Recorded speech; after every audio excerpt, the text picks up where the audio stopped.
When you play tank, it can be overwhelming and kind of intimidating as everyone expects you to be the spearhead of the team and push forward. However, your natural instincts tell you to do this instead.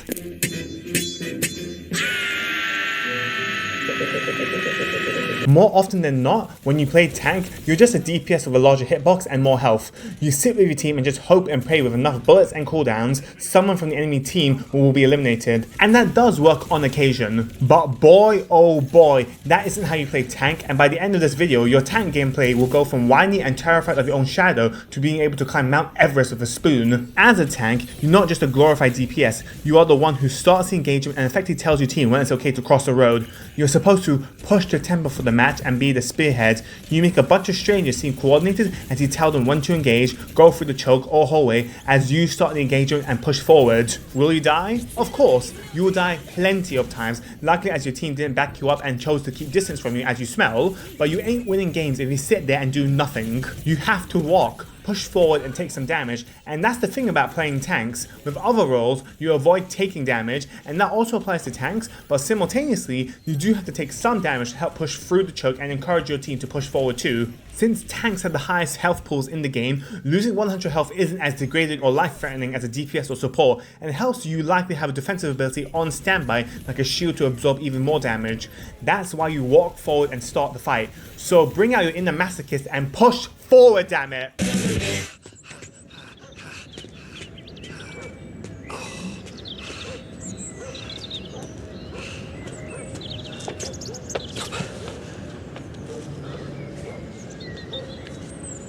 This is the perfect example I have with Wrecking Ball. I used the grapple to swing behind enemy lines, and now I'm shooting the enemy from behind. This is me controlling the tempo and starting the engagement, as my team now knows they should push forward as the enemy is sandwiched between me and the team. It also helps that the enemy is in a lose-lose situation. If they turn their back on me, I can take the objective and or I'll just keep shooting them. If they do turn their backs to attack me, my team will absolutely lay into them. TLDR, this is one sandwich they don't want to eat. What? It's just an ordinary crabby. Oh my goodness! I'm pushing the tempo and my engagement is what starts the fight. Another good example I have is with Junker Queen. Again, I'm pushing the tempo and being aggressive. Me starting the fight and being the spearhead makes my team want to push forward and start the fight too. Do I take damage? I do, but Junker Queen and every other tank in the game have abilities to help absorb more damage than the health bars will let them. Junker Queen has her passive heals, Wrecking Ball has his adaptive shield, D.Va has a defense matrix, Reinhardt has his barrier shield, Zarya has a bubble shield, and so forth. Junker Queen especially benefits from being aggressive due to her passive healing and her axe having a shorter cooldown when you hit multiple enemies. Push the tempo and the rest of your team will go from this. What the fucking hell are you, you great gangly fuck-knuckled twat, greasy-head cuntbag, fuck you! To something well coordinated and managed as you start the fight. You also took a majority of the damage, meaning they won't quiver in fear and run to a health pack or support when their health bars go down by 1 pixel. But I'm willing to admit, this is the reason why some people like myself prefer dive tanks and tanks that have good mobility, like a Wrecking Ball or a Winston or a Junker Queen or a Matra. With Ball and Winston, they can attack and push the tempo from behind. When they attack the backline heroes and supports, that gives the signal to your team to push forward and attack. The enemies on the front line are less likely to get their heals and other utilities as the supports are preoccupied by a cute little hamster or a giant gorilla who clearly needs a banana. Or peanut butter, dealer's choice. But to compensate for a lack of mobility, frontline tanks tend to have more defensive options and better options to absorb more damage and assist the team. Reinhardt has the strongest shield in the game that can be used anytime he wants. Ramatra has his Void Barrier and his Nemesis form block mode, which can be used to absorb damage. Frontline brawler tanks can harass the backline, but are better at staying alive and making sure your team isn't mildly inconvenienced. Pushing the tempo leads nicely to the second point when playing tank. Control space and valuable space at that. You have to push forward to give your team breathing room to operate, while simultaneously giving your enemy less breathing room to operate. When your team is sitting behind the choke, it's up to you to make the space beyond the choke, theirs to use and stand in. More space means your DPS and support have more breathing room, are closer to the objective, and their weapons and cooldowns are more likely to be effective against the enemy team.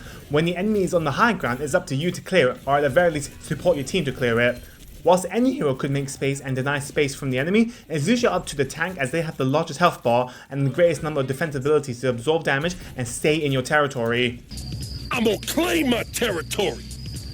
Piss right on the mark. Going back to my Wrecking Ball example, when I swing for the backline, I'm making space as the enemy is too preoccupied to deal with me, so your allies can get into position without being shot at. I make space for my team by being so annoying that the enemy can't help but shoot at the hamster up in the grill and is ruining their mojo. A frontline brawler tank like Reinhardt can do something similar. He moves forward, and thanks to having the best shield in the game, he can take a corner or move into cover without the risk of him or his team being shot at. Sure, if your team doesn't follow you, You have no life. but if they do, your team has access to more space to safely operate in. What makes it even better for Reinhardt is that whilst the shield can break fairly quickly, that's only if the enemy has constant sustained fire against it. If your team is firing back against the enemy, then inevitably they will have to dodge, duck and dive towards cover, stopping their never-ending barrage of bullets. If your team follows you and shoots through the barrier, you have created space for the team as they're now in a more advantageous position. You exploit the fact that the enemy is gravitated towards shooting the tank and the shields to help your team get into better positions. And that's what it means to make space,